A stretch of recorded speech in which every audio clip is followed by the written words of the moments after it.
And if we go ahead to, I believe it is the 8th verse of Daniel 12, Daniel says, and let me put this on the screen as well, if I can just find the place to do that.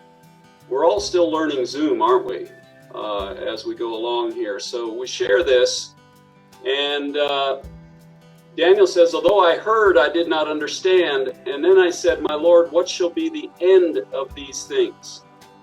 God had told him he was to shut up the words and seal up the book. Help us understand what's going on here. And I think you have some other slides that will help us as we look at this.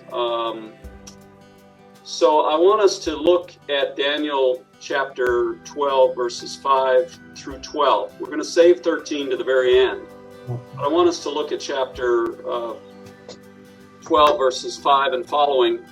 And if you can put those other slides up and show us what's going on with these three prophecies and how they're fulfilled in history. Yeah, it's interesting how the language in Daniel chapter 12 goes parallel to what's going on in Daniel chapter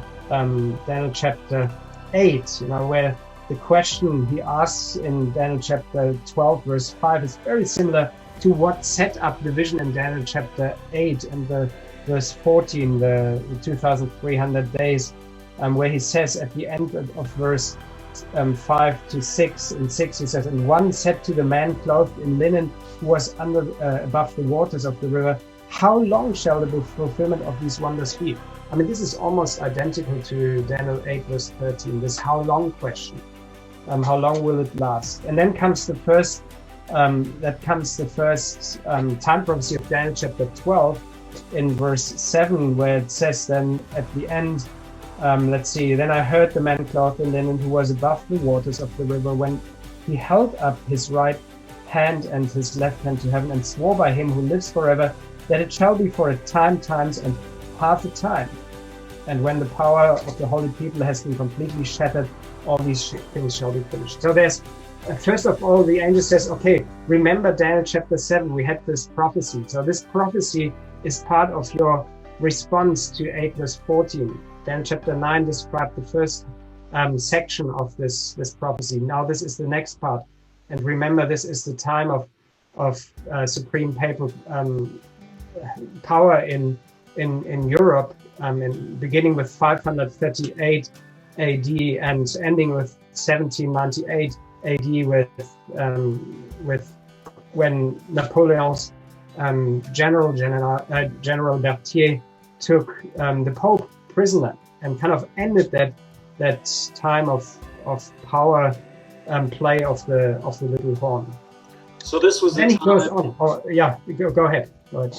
So what we're talking about here, when we talk about 1260 days, and we believe a day equals a year in Bible prophecy, was a period of time when political power and religious power were combined into one individual.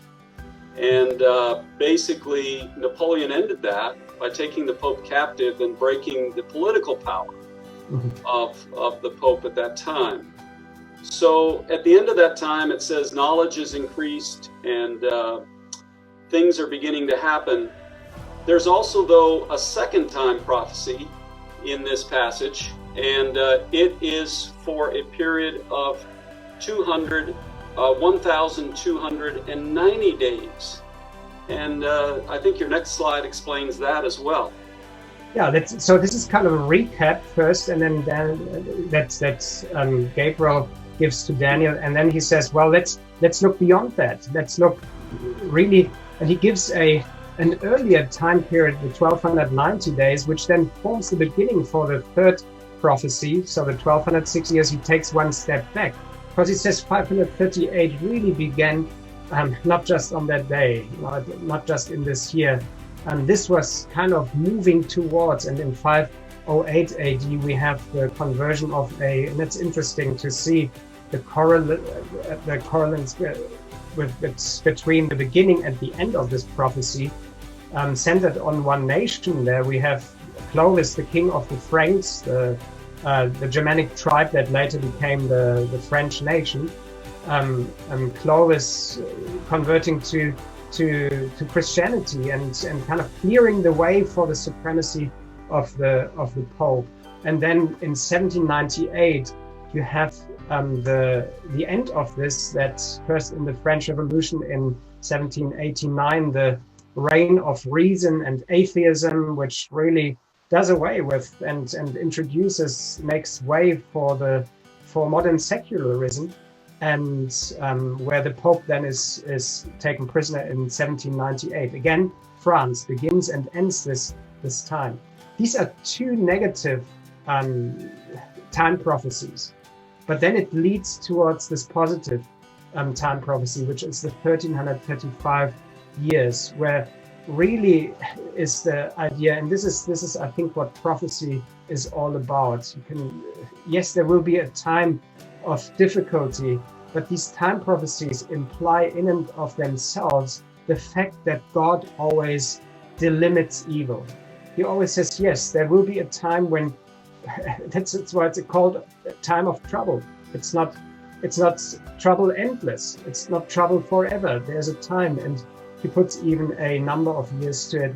And in this case, he says, blessed is he who goes beyond that, who lives through that and can experience what comes after that. Because after that comes 1843, which begins at the same departure point, 508, that has been established by the previous time prophecy, and then leads all the way to 1843, which marks the beginning of the preaching of the second Advent, which was then really is the beginning of the purification of the heavenly temple, the investigative judgment. So there is a blessing in moving beyond that. This is a positive time prophecy, a beatitude of those that live through these times and can move beyond them. Hi, I'm Dave Ferguson. I'm the pastor of the Collegedale Church here on the campus of Southern Adventist University. You know, it seems to me this world is a mess, more than ever. And in the midst of it, the questions that are boiling up, we wonder, does Jesus have anything relevant to say about the problem in my life, the difficulty you're struggling with? I think he does. And I'd like to welcome you to subscribe to this YouTube channel as we explore the relevance of Jesus Christ in the everyday life of you and me. So subscribe, click the button.